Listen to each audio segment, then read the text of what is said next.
Yeah. Awesome. I think we are live. Yes. Fantastic. So welcome to today's session. I have an amazing speaker with me. This is the Evergreen Business Queens group. And for anyone who is listening in and is wondering what this group is all about, you do have the option to join. I will obviously leave links as well.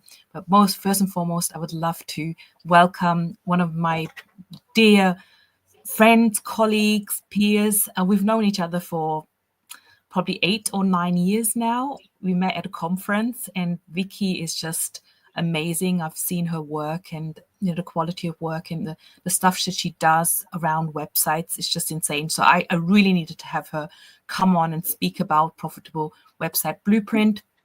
If you have any questions, please drop them in the comments if you're live. If you're not live, then in your own replay, drop the questions anyway, and we'll try to come back to you with an answer as well. So I would love to introduce Vicky, and of course, feel free to say a few more words, Vicky, and I'll just get you on stage. Welcome to today's session. Yeah, thank you so much. Thank you for a lovely introduction. And it's great to be here. And I'm looking forward to sharing some stuff with your group about, well, not only when they're working on their Evergreen systems with you, but how they can actually make more use of their website as an asset and make sure that it's driving growth for their business and actually pulling in clients. So I'm looking forward to sharing this. This is really, really important, Vicky. And this is, and it's great to have this conversation, because I did review someone's website just yesterday, and they went through all the hassle of marketing their challenge. They did a 7-day challenge, and there was a lot of work going into this. But when it comes to then sending people to their page, it was very confusing. It wasn't very well structured. There were different price points. So it is really important, because otherwise you're just going to do a lot of work in the front end, and maybe even spending money on Facebook ads. And then if your page doesn't convert, you can do such an amazing challenge or such an amazing workshop, and then you can't convert. So that's why I've got you here today, Vicky, and we look forward to seeing what you've got and all the tips that you can share. That'd be super. Perfect. Thank you so much. All right, let's dive in, shall we? Okay. You're on stage. Yep. And we can see your slides as well. Okay, perfect. All right. So welcome to the Profitable Blueprint. So often what I find is that people get to a certain point in their career or in their business where they're relying on word of mouth referrals, and they're constantly hustling to get clients. And it's unpredictable, it's exhausting, and it's anxiety inducing, because we don't always know where the next client is coming from. We always want to have like that full pipeline of clients lining up, waiting to work with us. So in order to do that, there's so many things that we could do in our business to market it harder. But a lot of what Sabine has just said is so true. We're doing stuff on the front end, but if we don't have the foundation set on our website, we're driving people to a broken engine. And it doesn't matter how much rocket fuel you pour on that, it's never going to fire up and start gaining traction and momentum for you. So today I'm going to show you some ways that you can get your website to actually start working harder for you. Now, I want to be clear that the strategies behind a website for a service-based business are different from those for a product-based business. And so when I'm talking about service-based businesses, I'm talking about coaches, consultants, therapists, course creators, VAs, designers, all those kind of people, rather than people running some kind of e-commerce site. So some of the strategies that I talk about today are applicable to a product-based business, but most of them, this is going to be most useful for you if you're running a service-based business. And the reason why there's that differential between the ways that we work with those two different kind of companies is, the first reason is because when we're buying a business, when we're buying some kind of service from a business, there needs to be more of a connection. So that trust factor is even more valuable because the service is personal. And the second reason is because when we're looking for a service to buy, we're looking for someone who understands our struggles and our challenges, and really someone who can identify that gap for us and take us from wherever we are now to where they need to be. So we're looking for that expertise. It's really important. We're also looking for value, because the faster and more specifically that we can solve a problem for our client, the more likely they are to hire us and the less price sensitive they will be, so the fewer price objections you will get. And also, there feels like there's more at stake. So if we choose the wrong service provider, it can cost us time and money. So risk is a real factor to take into account when we're actually looking for someone to provide a service for us. So these elements become really important for us to really hone in on our website when we're providing services. And just having any old website isn't enough anymore. We can't just have this brochure website that's going to gather dust and hope for the best. It really has to be an asset that works really hard for you. And the joyous thing is that it genuinely can. Your website can be working 24/7 for you. It can be driving sales and conversions all the time. And it can't do that, though, if it isn't speaking directly to your client. And if you are missing the mark with your messaging, you're missing out on a huge opportunity to establish those factors that I mentioned a moment ago, the trust, the expertise, and the value. So these insights are going to be really useful for you if you already have an established business. You maybe have good referrals coming through already, you have a good network, but you know that your website isn't doing what it needs to do. Or if you feel like you're just churning out content, you're just constantly on this treadmill of what I call pointless postings. A little bit tough love there, because if we really look at what we're posting daily or 3 times a week or weekly or however often we are posting, several times a day, some of us, if we're not driving traffic to our website, or if we're not driving people to a conversion and a sale, really what we're doing is meaningless and it's pointless. All we're doing is we're adding to the noise. So we need to take a really tough look at what we're doing, like Sabine said, at the front end, to bring people closer into our online ecosystem and just check that it's driving people to the right place and somewhere where it's going to convert. This is also going to be great for anyone if you're launching a website for the first time. So if you don't have a website yet, or if you're just about to revamp your existing website or go through some kind of rebrand, the things that we're going to talk about are going to be really helpful for you to make sure that you get all of those pieces in the puzzle in place. Or anyone who's just wanting to make sure that they have really strong foundations on their website from the outset, and make sure that they're not going to build one now and then have to build it all over again in 6 months' time when they're a little bit wiser and have had their eyes open to a few things. So you need a strategic lead generating website. And we want to make sure that it's priming people to buy without spending all of your time, energy, and maybe money. Like Sabine said, if you're actually bringing people in through paid ads, you don't want to be expending all of that just to bring them to the door and for them to actually, for nothing ever to happen. Because I don't know about you, but I set up my business so that I can hang out with the people that matter to me the most, without constantly feeling like I have to be present in my business the whole time, because that would just feel like I was boxed in and becoming a slave to something that I was trying to get away from when I left corporate. I need my business to thrive and generate money and keep on ticking over, even when I'm up mountains, swimming in lakes, or traveling to far out places. This is stuff that I do regularly. I love going up into the highlands, hiking with my brothers and my kids and my family. I love traveling to far out places. I love giving back. I love going and working in schools in remote areas of Africa. I love working with entrepreneurial women over there as well. And I have to make sure that I can be off grid and know that my website is working for me. So all of those tens or sometimes even hundreds of hours that we're spending creating reels and social posts, they need to be driving traffic to a well-oiled machine, not to a leaky bucket where people are going to arrive and just drop through the gaps. Because otherwise, all that traffic, all you're doing is you're just generating visitors to your website. You're not generating customers, clients, and buyers.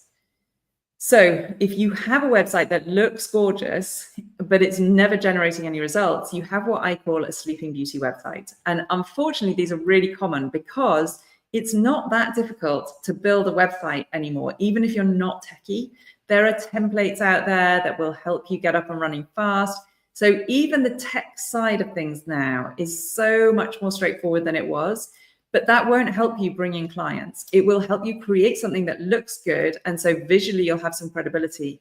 But if the messaging is off and if your signposting system is off in terms of leading people on a customer journey, your website's never going to work hard for you. So your website needs to be the glue that ties all of your marketing together and makes it all hang in together and transforms those visitors into clients.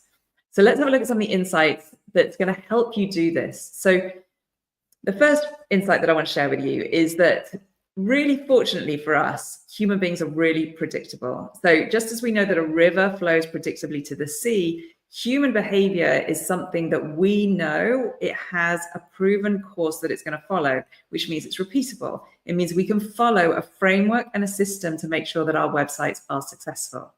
So with certain triggers, if we include them on our pages, we know it's going to impact our audience in a predictable way. So for example, if we know how visitors interact with information on a screen, it can inform us as to where we place elements on the page. So here's an example. We know that as users, our eyes move from the top left of a screen over to the top right, then diagonally down, and then right again. It's just science. It's just the way it works. This isn't me telling you something that isn't true. It isn't me just procrastinating or just pulling some information out of thin air. This is proven scientifically that our eyes move across a screen in this way, which means that if we place our logo where the number 1 is, it means that we instantly have some kind of visual impact and connection. So you want to make sure that you have strong branding in place. Don't use a clip art logo. And your logo doesn't need to be massive. It doesn't need to take up a huge amount of space, but you want to make sure you have something visually professional there in the top left-hand corner of your screen.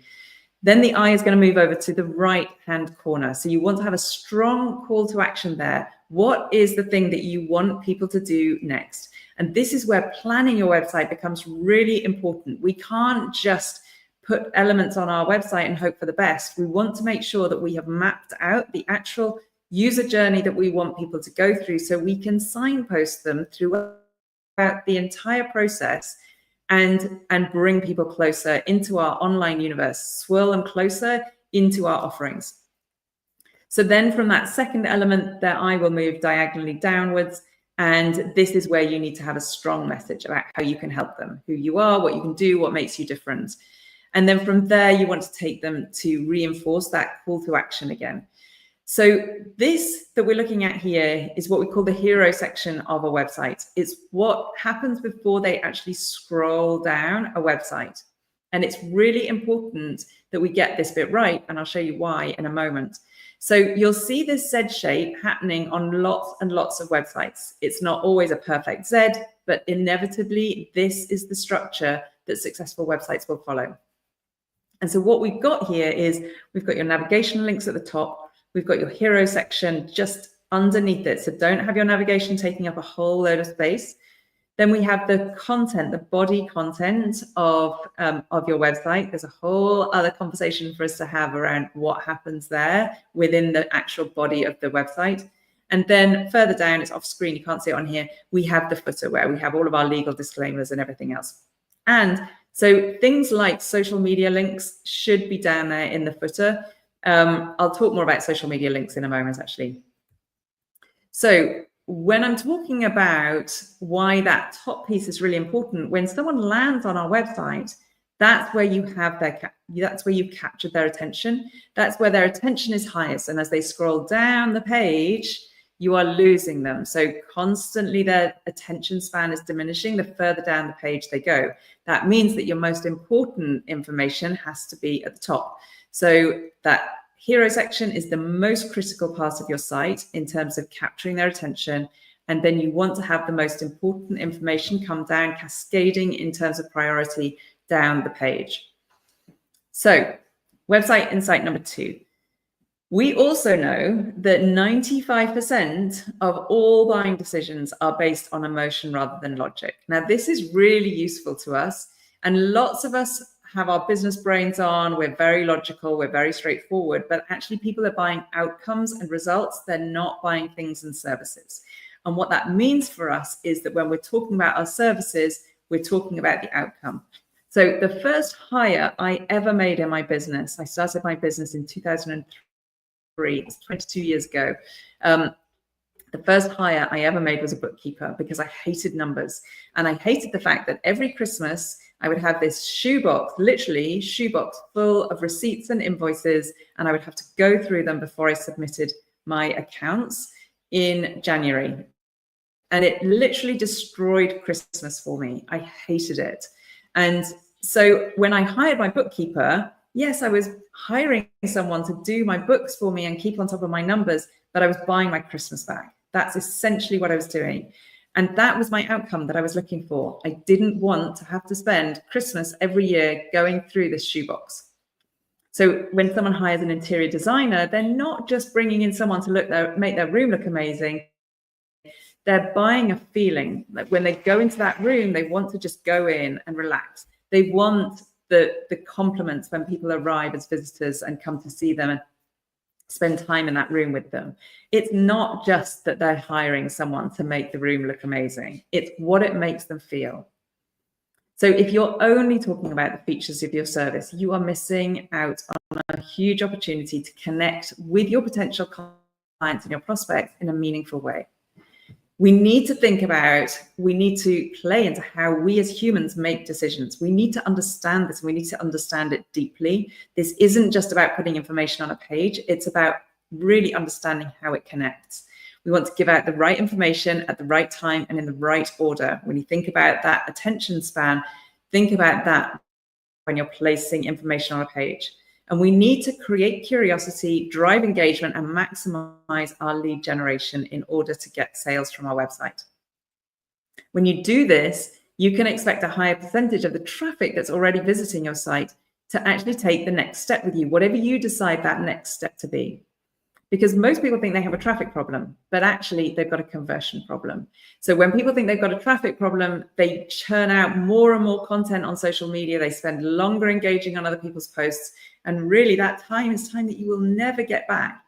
Actually, you have a conversion problem. And if we look at this in numbers, if we think about potentially 1,000 visitors coming to our site, 1% of them take an action. Let's say you're a consultant or a coach and you want people to book a call. 1% of people go ahead and they book a call. You will book 10 calls for every 1,000 visitors on your site. But what if you increase that conversion rate to 2%? So if you could double the amount of people not landing on your page, you've still got the same number of visitors, but you double the response that you get from it. You double the amount of people booking the call. Now you've got 20 calls booked. Now, not all of them are going to become clients, but if you're booking double the amount of calls, you're probably going to enroll double the amount of people to work with you. So think about that and make sure that you are spending your time where you should be, because if you are throwing more and more energy into the front end of driving traffic to your website, but you're neglecting what's happening on your site, you're missing out on a huge opportunity to increase your sales without increased effort. Because I don't know about you, but I would love to be spending less time on social media. And this is where I have something that I call the wheel of online success. Because when we look at this, what I see so often is that people spend a huge amount of time in that pink space and the purple space. So they spend a lot of time driving traffic through their content creation on social media. And they spend a lot of time building out their products, which is amazing. Like, I have no doubt about the fact that most people here have incredible products and they spend a huge amount of effort in creating those. But if we're missing the other pieces of the puzzle, then that never hooks up. Our wheel can't spin beautifully. It will clunk around and you're going to feel like you're pushing a boulder uphill all the time. So the piece that happens on your website is this connection and conversion piece. This is where a lot of the magic happens, and that's what connects your traffic all the way around to your products. Because without the connection and conversion, people are never going to get to experience your fabulous product. And then beyond that, we have our processes, and then we have repeat clients, which are our ambassadors, who then drive more traffic, and the wheel keeps on spinning. We want that wheel to constantly be going around without us having to just be pushing it all the time. It should be spinning on its own. And so you have to make sure that that connection and that conversion piece is present on your website, because without it, your business is always going to feel hard. So the third website insight is that if you can communicate your value better than your competitors, you are likely to win the business, even, by the way, even if they have a superior product to you. So the person who can communicate the best is most likely to win the client. You need clarity and you need connection in order to make that happen. So let's have a look at an example for this. So think about what is keeping your client awake at night. So this is a lady, I've hidden her logo because I don't want to shame anybody, but she has in her, this is her hero section. This is the part before people scroll. She says that she's the leading UK dating coach for men and women, which sounds appealing, right? So it gives her credibility. So she's done a good job of like putting her stake in the ground and this is who I am and I'm really damn good at it. Well, that's great. But actually, if she's thinking about what it is that her potential clients are feeling, they're possibly thinking that dating is terrifying. Will anybody ever really love me for who I am without me having to change? Is this going to really impact my life? Going on dates feels weird now. All these things that are just really troubling them. If she addressed that in this hero section, she would make far more of a connection. So if she talked about making it possible for people to enjoy dating again and discovering their forever partner, that's likely to resonate with her ideal clients' challenges more than just telling them that she's the leading UK dating coach for men and women. So think about what that means for you. You can't just make a statement and expect for that to create the kind of connection that you need, that emotional connection, where people can really feel into what it is that you're offering them and where they can actually visually see how you can help them. So website insight number 4, really, you can simplify your site. Remove anything that doesn't lead to a conversion. Everything should have some kind of purpose on your site. And if it doesn't, get rid of it, because all it is doing is adding confusion to your messaging. So remove anything that doesn't actually contribute towards the sale. You have 3 seconds to make an impression. So don't confuse visitors with too many competing messages. If you give them too many options, they're not going to know which one to choose and they just won't choose any. And don't direct them away from the site as soon as they've arrived. So this that I've done a screenshot of is it's a template. So I'm not shaming anybody here. Vanilla Bean, as far as I'm aware, does not exist as a real business. And this, when I look at this, it's a beautiful site. It looks gorgeous. But what we're doing when we create our social media links up in the top right-hand corner of our website, remember the Z shape that we talked about? This is a really clickable area of our site. It's the most clicked on area of any site. And what you're doing is you're inviting people in. This is like inviting people into your home and saying, hey guys, I'm so pleased you're here for this like dinner that I'm throwing, but there's a wild party going on next door. I'd head over there if I were you. And that's what we're doing, right? We're spending a lot of time sending out the invites for someone to come and see us and then just showing them the door as soon as they arrive, because there's something far more exciting going on and they're never going to come back to you once they've hit those TikTok reels and the Instagram and those cute little fluffy cats. They're not coming back to find out about what it is that you offer. And the reason for that is because you haven't hooked them in before you've shown them the door. So it's fine to add social media links, but do it in your footer. Make sure you're not doing it before they've really had an opportunity to understand what it is that you do and the value that you can offer them. The 4th website is that 96% of people aren't ready to buy yet. And what I mean by this is, so Sabine, I know that you've run launches in the past. This used to devastate me when I used to run launches. Before launches were really a thing, I started my first courses I was running in 2015, and there weren't really launch formulas and that kind of thing. I was just winging it, doing my own thing, and I started running. It was challenges basically. I was doing 10 days of free training, and what I would do is offer this training and then give people an opportunity to buy my Rock That Website course. And the first time I ran that, I didn't have a single person join. It was absolutely heartbreaking. And what I realized later on as I started doing those launches more and more regularly was that people don't necessarily buy that first time. And this isn't about launches. This is about anything. This is about when they come to your website, they might not be ready yet to buy. Now might not be the right time for them. So it's not a definite no, it's just not yet. So what we need to do then is we need to make sure that we have a way of keeping in touch with them. Because if we don't, then in 6 months' time, when they are actually ready to buy, then they've forgotten who you are, they've forgotten that you even exist, because they're busy and they have their focus is pulled in so many different directions. So make sure that you have something that is going to generate leads from your website, like a lead magnet. And if you create that so that it's insanely valuable and a resource of something that they can action and get an easy win, it enables you to then keep in touch with them with a weekly newsletter, a weekly podcast, a weekly YouTube video, whatever your jam is. It just enables you to stay front of mind. So when they are ready, they can jump in and you've had those various touch points so that they can start establishing that trust, which is really, really needed. So just to summarize, the really critical elements that you need for a successful website: you need a deep understanding of your ideal client in order to get that messaging right. You need compelling messaging that really connects with people and strikes an emotional connection. Strong branding. You do need to make sure that you give a good visual representation of yourself. Sabine is a great example of fabulous branding. I've just been looking at her branding for what she has in this group, and it looks wonderful. You need to have a robust user journey. And this is what I call my signpost system. This is where you really map out and architect the steps that you want people to take on your website so that they're constantly moving through your content in a way that is going to inform them and build that trust. And this, by the way, is the part that so many people miss, because nobody really teaches this. Nobody really has a way of teaching exactly how we want people to move through our site. But you really, really need to map it out. It's not good enough to just think, okay, I need 5 pages on my website. I'm going to have a home page, an about page, a services page, a testimonials page, and a contact page. And then I'm going to stick all my information on there and people can just figure it out.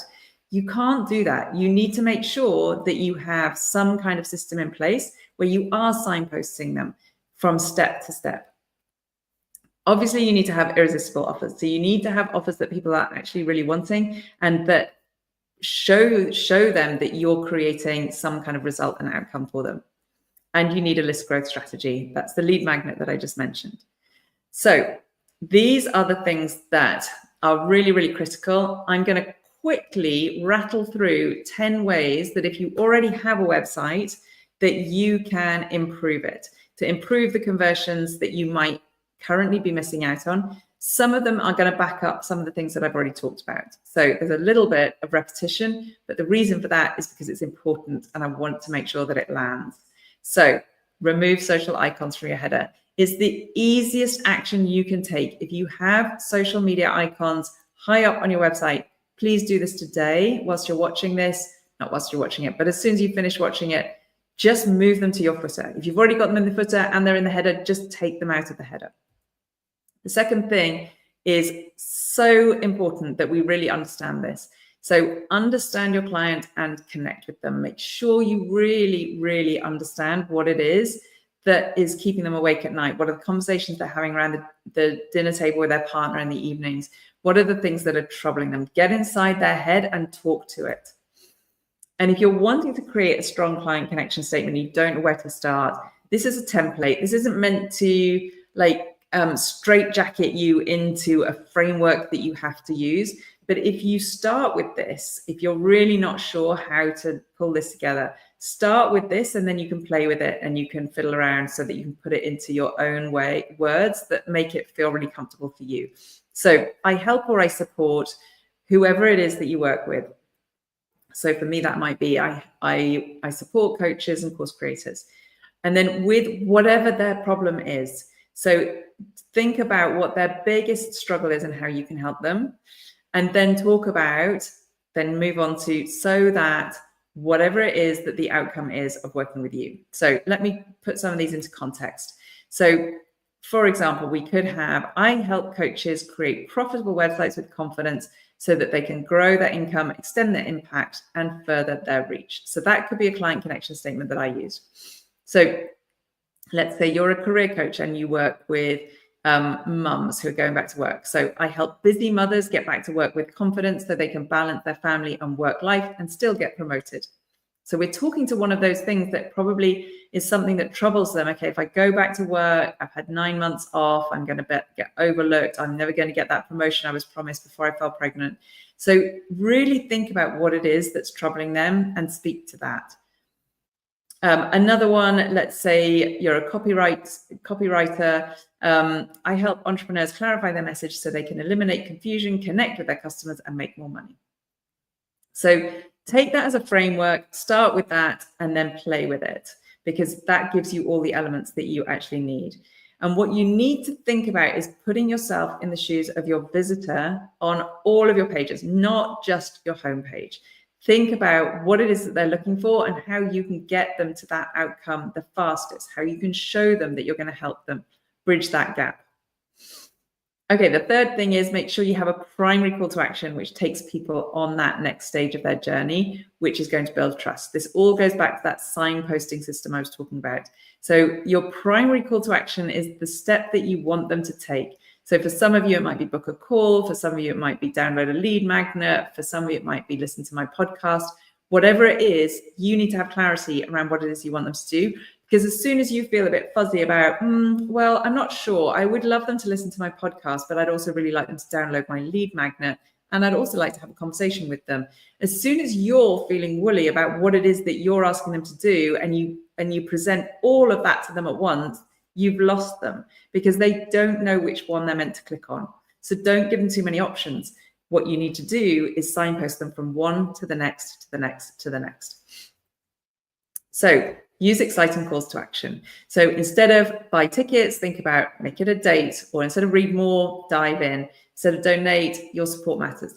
Think about ways that you can just add a little bit of spark to those call to action so it doesn't feel so bland. And you always want people to know what's behind the button. So don't be misleading with what happens when they click on it. And what I see a lot, especially with coaches and service-based entrepreneurs, is they will have something like book a call. And when someone clicks on that, it takes them to a contact page. That isn't booking a call, that's contacting us. So make sure that there's real clarity about it, because that kind of confusion is it's frustrating for someone, because they're like, I thought I was coming on here to book a call and I've landed on a page which just has a form for me to fill out. You're not actually scheduling a call. So make sure that it's really, really clear. And even if you really, really want to, you could even put small words underneath about what they will find on the other side of the button. So clicking this will take you to. You might want to do that if you feel like you really need to clarify it because you haven't put enough information on the button. Break up your information with bullet points and headings. So we are literally so squirrel-minded now. Our brains are scattered all over the place. It's really hard to keep people's attention. So you want to make sure that you're really breaking up text. None of these big walls of text, no one is going to read them. It doesn't matter how much heart and soul you've thrown into writing that content. If people aren't going to read it, it's absolutely pointless. So make sure that you're breaking up the text. You can do this with different colored backgrounds. You can do it by putting lists in, adding subheadings. Whatever you do, just make sure that you're making it easy for people to scan and read it without having to literally run their eyes through these blocks of text, which is just horrible. And by the way, edge to edge text is really tiring for our eyes to read. So that's why we often have columns in newspapers and magazines, because it makes it easier to read.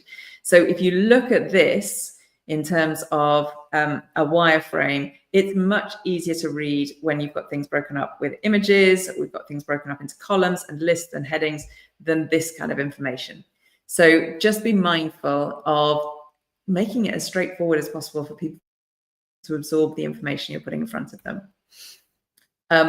Use professional email address. I'm not going to go into this, but please don't put Gmails and Hotmails and Yahoos and all of this kind of stuff on your website. It screams that you're an amateur and that you haven't taken the time to hook up a proper email address associated with your domain name. It's one of the first things that you should be doing. Even before you have a website, you want to make sure that you have a professional email address, because it's really your first step into looking like you mean business. The seventh thing is keep the pages on your website consistent in terms of the look and feel. That doesn't mean that they all need to be structured the same. It doesn't mean to say that you need to follow some kind of set template. But if you look at this website that I created for a client, you can see that when you move from one page to the next, they all hang together in terms of the style and the look and feel, even though they're very different with the elements that are on them. So make sure that you're not suddenly changing fonts or suddenly changing colors, or that you feel as though you've like landed in the wrong place when you clicked on a button and it's taking you to a new page, because it's so jarringly different. So you want to feel like there's a really nice flow and a familiarity as people move from page to page. It's like when you invite someone into your home and you take them through into the sitting room, you don't want to take them from this kind of like oldie-worldy feel to this like really new, modern, slick look. It would feel jarring. It'd be like, wow, this feels like a completely different place. And you instantly, for a moment, you feel taken aback. You don't want to have that effect. You want people to feel really comfortable. So the 8th thing is, don't just set it and forget it. Once your website is live, there's a tendency for people to go, whoo, I've done it. It's up there. I'm like now going to bring in loads of clients. It doesn't work that way. You need to keep on keeping your content fresh. That's not only for the search engines to keep your website visible with them, but just because it gives you then content that you can be putting out on social media, that you can be sending out on your newsletters. So you're constantly having this flow of traffic to your website. It's really important for your visibility. The 9th thing is, please make sure that you check your websites on your phones, because depending on the industry that you're in, most likely over half of your traffic will now be viewing your website on a phone, probably a massive percentage more, up to about 80 or 90% of people of your audience might be viewing on a phone. So if you haven't checked it, or if it's not working on a phone, you're losing out on a huge, huge opportunity. And finally, please use white space on your website. When I'm talking about white space, it doesn't necessarily need to be white. I'm meaning negative space. You're giving things space to breathe. And usually the more space you give them, the better. So if you're not a classically trained designer, which most of us aren't, I'm not either, by the way. I'm a marketer and I just started building websites 22 years ago. Most of us have a tendency to cram things in and it makes things look cramped. We need to give things space to breathe. So if you're looking at the amount of white space that you should include, and usually this is like padding or margin on your website, give it more rather than less. So what I would say is, if you're not sure, create more space than you think you should. So when you're boxing things in, like on this example here, it instantly makes things feel cramped and uncomfortable. And personally, I just want to look away from stuff like that. When you give things more space around them, it creates this spaciousness, and our eyes then feel drawn to those elements. And ironically, and it feels like a contradiction, but the more space you give things, the more your eye will be drawn to them. So a very quick reminder of those 10 actions that you could be taking on your website today. So pay attention, where are your social media icons? If they're in your header, please take them off. Put yourselves in your shoes of your visitor as you walk through your website. If you haven't done this exercise for a while, it's a really good exercise to go through. I can guarantee you will spot things that you hadn't noticed before. Make sure that you have a primary call to action on your website, that you're not giving people 3 or 4 or even 5 things to think about whether they should be clicking on them. Make your calls to action exciting, and make sure that they are really explicit about where they are going. Break up the information on your pages so it's easier for people to read. Definitely use a professional email address. Keep the style of your pages consistent throughout, so we have that nice feeling of familiarity as people move through your site. Don't just set it and forget it. Constantly be adding new content to your website, whether that's your blog posts or your podcast episodes, whatever it might be. Even if you don't have a podcast, or if you're not blogging yet, if you're getting yourself on as a guest expert on other people's podcasts, then you can feature those on your website. Have a podcast appearances page. Just make sure you're adding to your website constantly. Check it on mobile, make sure that it responds correctly to different device sizes, and use white space, not conservatively, generously. Okay, I'm hoping that helps. If you are completely new to websites and pulling all of this together, I do have a checklist which is going to help you really demystify any of the jargon associated with it. And it also gives you a few pointers as to what you should be including in the different areas of your pages. So you can go ahead and download that from the website mentor.com/checklist.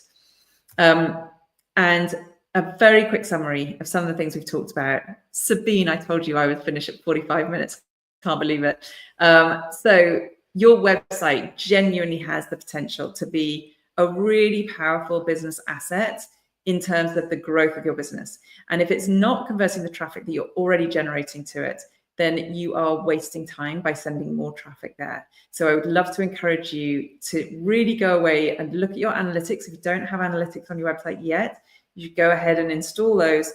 But think about, have a look at your bounce rate. Are people coming onto your site and then leaving straight away? And if they are, instead of driving more traffic to that website, which is somewhat broken, then make sure that you're spending some time actually really understanding why people aren't hanging around and why they're not converting. So fix your website before you create more content. And always think back to this that I've shown you, those 1,000 visitors. If you could just increase that conversion from 1% to 2%, then you don't need the extra traffic. You're still generating more calls and more clients. Okay, that's it from me. So if you've got any questions, let's dive in. Do feel free to contact me with any of those ways that I've just put on the screen. So I'm on LinkedIn. You can drop me an email, you can WhatsApp me, or you can join my free WordPress Happy community where we talk a lot about websites and conversions. Thank you, Sabine. Let me start my screen share and let's see if we've got any questions. Brilliant. Thank you so much. That's going to make me go back to my websites as well, because there's always something to improve. And I didn't realize that how the eye actually moves in this triangle. And and I think the other thing is that when there's too many things we want them to do, people getting confused and then they're not taking any action. So I think that's another really big pointer. But then I'm still unsure, because we may have this freebie, right? We have maybe this pop-up on the top. Then there is maybe a podcast on the homepage. So how do we really prioritize and handle this? Yeah. So it's not about that you can't add your podcast on there. So let's say you really want to grow your list. So your primary call to action would be to take people to a landing page or a form where they can fill out to get your freebie. And that, by the way, I would say if anyone is unsure, that would be what I would go to as your default in terms of a call to action. Because once they're on your list, you can then invite them to your podcast. You can tell them about the new episodes. You can invite them to a call with you. You can pull them through a welcome sequence, and you can tweak that and make sure that it's converting for you. And you can change it monthly if you want to.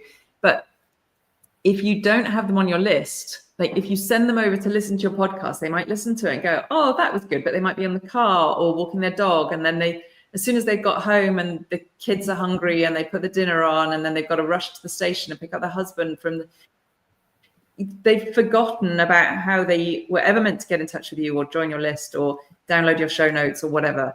So I would say for most of us, getting people onto our list should be a primary call to action. Now, for a lot of new coaches or people who are new in business and they want clients now, that's what they really, really need, then we might tweak that a little bit and think, okay, what we really want is to be having conversations with people. So the book a call could be the primary call to action in that case, because it might be that they're not ready to start list building yet. Personally, I would say that actually it's never too early to start list building, but your list building is going to be far more effective in terms of the content that you put out there, but also the lead magnet that you create. Once you've had some of those initial conversations and you understand what your ideal audience is struggling with, what you can help them with, who's going to get the best results, who's going to actually implement the stuff that you create, because that's another conversation for a whole other session would be, we talk a lot about niching and about ideal clients, But in fact, what we need to recognize that not all of our ideal clients are what I would call champion clients. They're not all the kind of people who are going to implement the work that we are giving them to do, and therefore they're not going to get the results. So they might tick all the boxes in terms of the people that you want to work with, but actually they might have a whole load of other stuff going on and they just don't do the work. And so they're never going to get the results. They're never going to get the transformation that you're promising. They're never going to become ambassadors for your business because they haven't done the work and they haven't seen the results. And so we need to be really mindful of that as well. Beyond the ideal client, there are people who are our champion clients. And those are the people that we want to be attracting. And until we have conversations with people, you know, it's really hard to identify those people when we're just starting out, when we haven't worked with a huge amount of people. So yeah, conversations are important. And if you're just starting out, then book a call is a good call to action to be starting with, and make sure that you have a prolific amount of conversations with people to really start to understand how you can be shaping your messaging to work with more people like that. Yeah, absolutely.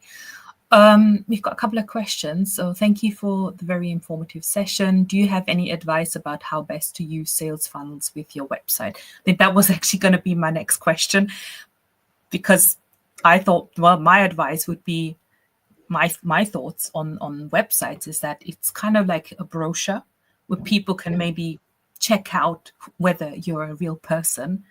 There are testimonials on there and other resources. But then if I do a challenge or a launch, I would have a standalone sales page, and the same with any freebie. I have a standalone, because otherwise there's too many things people can click on and they forget what they were there to do in the first place. Okay, I love this question. And Sabine, I would challenge you on that kind of identity of a website, because for me, a website is a sales funnel. I mean, 100%. When we're talking about sales funnels, lots of people get a little bit hesitant about them because it sounds techy, a little bit frightening, but all the sales funnel is a series of steps. All we're doing is we're asking people to take a series of actions, and it can be as simplistic as we want it to be, or it can be as advanced and complicated as we want it to be. So, you know, if we're stripping it right back, and we're even taking it offline, we can have sales funnels that are literally, you go to a networking event, you hand over your business card, you arrange to have a conversation with someone and they become a client. That is a sales funnel. And lots of people have built really successful businesses doing that. When we're talking about taking that online, all we're doing is we're talking about calls to action and inviting people. It all goes back to that signpost system that I was talking about. And I should have brought a visual signpost system that I teach people. But really what we want to make sure that we're doing is integrating our sales funnels really so they're totally embedded in our website. So when someone visits our website, they're entering our sales funnel. And so for you, Sabine, when you're talking about a challenge, your website becomes a gateway for that challenge, which is your sales funnel. So you're bringing people into the challenge right at the top of the funnel, and then they're moving through the training with you, and a certain percentage of them will then move on to become clients with you. That's your sales funnel. For me, that all starts on my website. And even throughout a challenge, I will be driving people to my website. So I'll create a page where they can easily access all of the replays that are unlocked every single day, because that is a massive trust tag and like a credibility indicator to Google. But it also gives people an opportunity to then explore my website more when they're in the middle of a challenge. If you have like 500 people going through a challenge, you don't want to send them to an orphan page, which is totally disconnected from the rest of your business. Because let's say you are selling this membership on a challenge, you're inviting people to come in to your Evergreen membership, but they may not be ready for that yet. They may not be ready to sign up for a membership, but actually they may want to do a one-to-one with you. And if they don't know that that's an offer because you haven't mentioned it during the challenge, it's a missed opportunity for you. So everything has to hook together. And when we're talking about websites, really we're talking about a network, and it's just a network of pages. And so when we're driving a lot of traffic to any kind of conversion event, like a webinar or a challenge or whatever it might be, make it happen on your website, because otherwise we're taking people to a separate entity that when we could really be capitalizing on giving our website and our business in its entirety a huge amount of exposure. So I don't know how to say your name, and I'm so sorry. Isimus, is that right? I'm so sorry if I've said that really incorrectly. But what I would say is, when you're talking about using sales funnels with your website, I would say integrate your sales funnels into your website. So like Sabine was saying, she has lots of lead magnets, and I do too. I can't even begin to tell you how many lead magnets I've got. I don't talk about all of them on my website, but what I'll do is, within my welcome sequence, I will be just dropping in free resources for people as they go through that welcome sequence. So it's like these little gifts that I'm just dropping in every now and again that I think might be useful to them at different points in their journey. So the sales funnel, really what you're doing is you're bringing people into that welcome sequence or that conversion event, and it's fully embedded in your website. I would say I'm very happy to have a conversation with anyone about what their sales funnel looks like and how they could really implement that to their best advantage on their website, because they're totally connected. They shouldn't be separate things, in my mind anyway. I love that response. And I think there is an art to this, because you can really mess it up as well and confuse people when they land on your page. So that's been really, really useful. If you do have that visual, I'd love to see if we can put that somewhere near replay. Definitely we'll put it inside the sales screens if you're happy to. And so thank you for the questions. I think we had another one. Someone's updating their website, and it's like, where do I get started? And sort of, how do you structure that move, or maybe not moving a website, but updating it so that it looks better, it feels better. So often people update a website because they don't like their current branding. And I can tell you, I've been tempted by that so many times, is because it's like, oh, I like that color palette. And so really you want to have a think about why you're going through that rebrand process and revamp process. Sorry, it might not be a rebrand, but your revamp process. And often it might just be a rebrand, in which case it's straightforward visuals. But very often it's because your website doesn't feel like a true representation of yourself anymore. So our businesses are constantly shifting and evolving. And this is why I love the fact that people can build their own websites now, is because we can move fast and we can just shift things as our businesses are evolving and as our offers are evolving. And so what you want to make sure is get very clear on why you're doing the revamp. What was it that wasn't working on your previous website, and why are you needing to change it? So that's your first thing to do. Really, it's lessons learned from what you've done before. Take that and then think about your ideal client and your champion client. Who are the people that you really want to work with? Who are the people that you want to speak to? And even just a slight tweak of your messaging can really help you identify those or connect with those champion clients over your ideal clients. So instead of always speaking to the struggle, because those are the people who probably aren't doing the work, you want to speak to what they've tried already, because people who have actually put some effort in to combat their challenge and their struggle are the kind of people that you want to work with, because they're going to put the work in and they're going to have the transformation. So when you start speaking to your champion clients, that's a really, really good place to start. Think about your messaging that you're going to be putting out for them and what it is that they need from you. And then start on your signposting system. And that is, what are you going to offer them that is going to really make a difference to them? What can they get a quick win from, a really fast result to make them build up some trust with you? And that ideally would be your lead magnet. But if you don't have one of those yet, it could just be a call with you. And so obviously that's not very scalable. So you have to make sure that you're mindful of that and maybe do an application for a call with you. But once you have that signposting system, that user journey really mapped out, at that point, then you can start pulling together the content for your pages.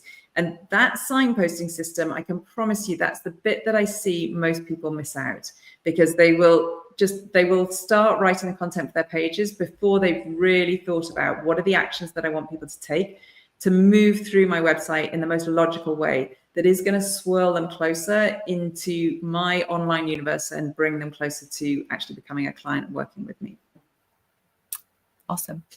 Another question from Iasmimos. Yeah, I can't even say it myself. So about e-commerce, I think that would be slightly different on the homepage. Yeah, so it is slightly different. I mean, I sell services on my website. I also sell courses, and I sell digital products.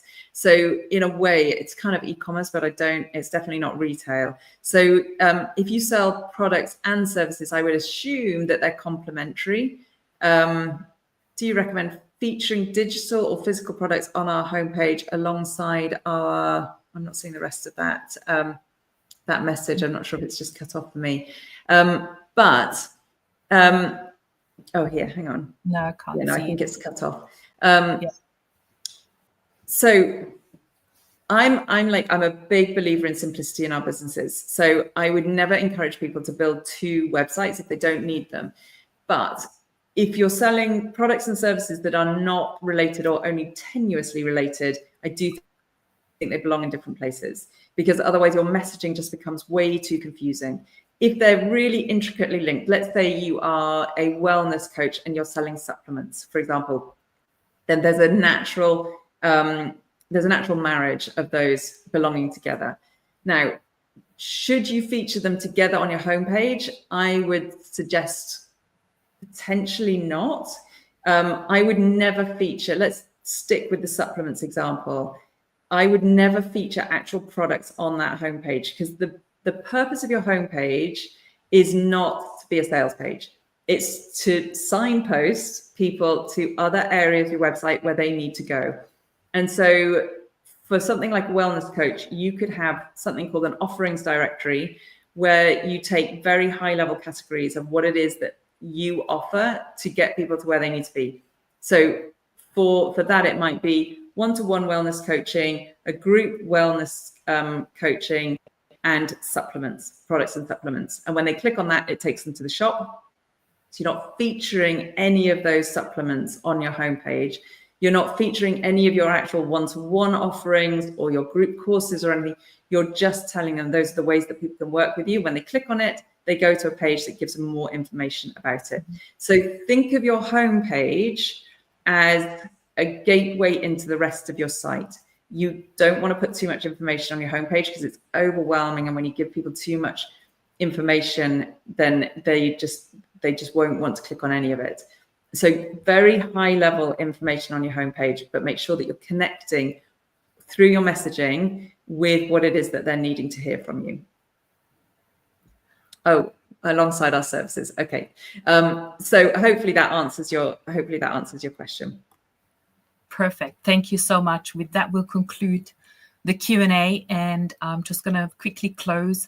I'm going to put in a link. So if you are interested to join the Evergreen Sales Queens, there is a link there.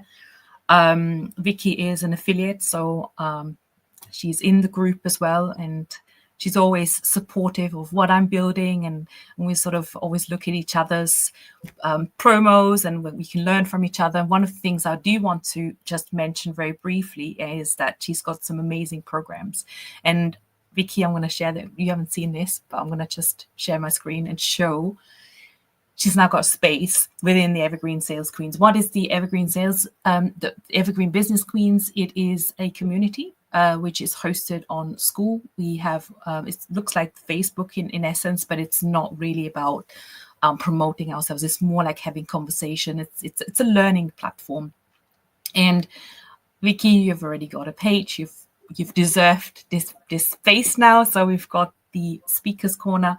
And so Vicky we've got the replay in here, and then Vicky's known for that website. So she has got different programs. But one of the things I've got here is the popping promos. And I just love what you did, Vicky. You did that around Christmas. I did a very similar one where we popped sort of elves on our website or on our social media. And it was really cute. So maybe you can just say a few words around that. And of course, and I think people will get a discount as well if they're inside the Business Queens membership. I know you've got something very special for them as well. Yeah, definitely. Yeah, I've got a discount code that I can send for you, Sabine, for anyone in this group. So popping promos was really, it was something that was born about 3 years ago. And I just, well, it was actually my Facebook ad account got hacked. And so I could no longer run launches in the way that I traditionally run it. And so over Christmas, I just decided to run something organically to my existing audience. And I put together this 12 days. I called it 12 days of Divi. That's the framework that I use for building websites. And I was really pleased with how it went. And so I did it the following year. And then this year, I decided to do something different where I just dropped a 24-hour flash sale every day for 12 days. So it was a little bit like an advent calendar, but I did it as a treasure hunt on my website. So people had to, I elfed myself, and people had to find these like daft little elves, which were me, all around my website. And behind each elf was a coupon code or a clue as to how they could go ahead and get this exclusive offer. And it was really, really popular. And what it did was it transformed a lot of people who'd been on my list for a long time. This goes back to something I was saying in my presentation about some people just aren't ready to buy yet. So some people who'd been on my list, some of them for years, suddenly became buyers because it was like this fun pop of sales that were like nothing that I'd released before. So there were offerings that I'd put out there that I had never released before and that I will never release other than in a promo period again. And with that 24 hours to purchase, it creates this kind of urgency, which I know a lot of people think is that kind of bro marketing, but actually it creates this hype and this excitement around what it is that you're putting out there, if it is exciting. And for some people, 12 offers is quite a lot. And I would say actually, because I ran it over Christmas from the 20th of December to the 31st of December, it's traditionally a time when people are spending time with their family. So I wasn't sure how it would go. But actually it was incredible. And it brought in hundreds of sales of things that kind of been gathering digital dust for a while that I hadn't promoted in any way, that are still as valid today as they have been when I first released them maybe 18 months previously. But I just hadn't given them any kind of airtime anymore.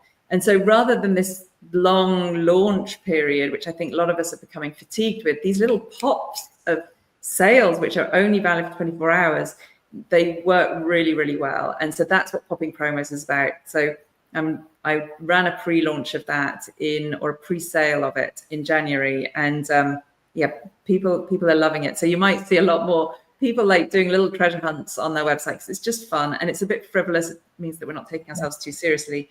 But yeah, I'm very happy to send you a coupon code so that if anybody's interested in that. Amazing. Yeah, that would be amazing. I think this could work with any, it could be even an Easter thing. It could be a Black Friday thing. You know, yeah, it's yeah, absolutely. In fact, I've got a lead magnet about what the kind of promos could be and the different kinds of events that you could be running. You know, it could be a business anniversary, it could be your dog's birthday, it could be whatever you wanted to celebrate. So yeah, it can work at any time of year. Definitely doesn't just need to be Christmas. Yeah, I'll ask for that lead magnet as well. Yeah. I've got a list of other things. I'm going to put that all under the replay so people can join and just download further resources. So thank you so much, Vicky. Yeah, and it's all going to be going down into the Evergreen Business Queens.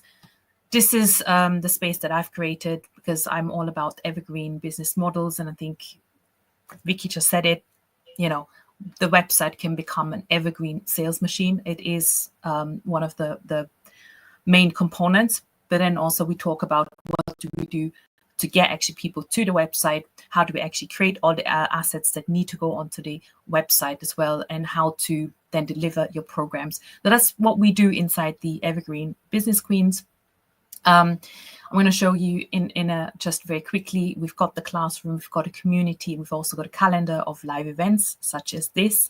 When you join, you can get a 7-day free trial and just look around because you just sometimes don't know what you're going to get. So go inside, you'll have 7 days, you can check it out. And if you don't like it, you can always cancel.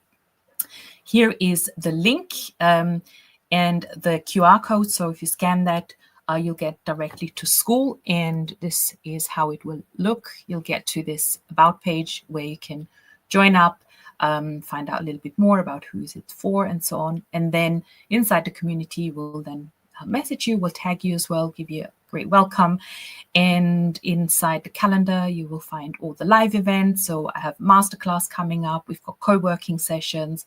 We've got speakers once a month. We've got once a month networking event as well. So we do a lot of collaboration inside the group. And yeah, it's really about connecting. It's not just about learning. Of course, there is a whole learning platform here and all the replays. There's a whole boot camp around an A to Z, how to create your online business, how to do your messaging, and how to prepare all the assets for websites.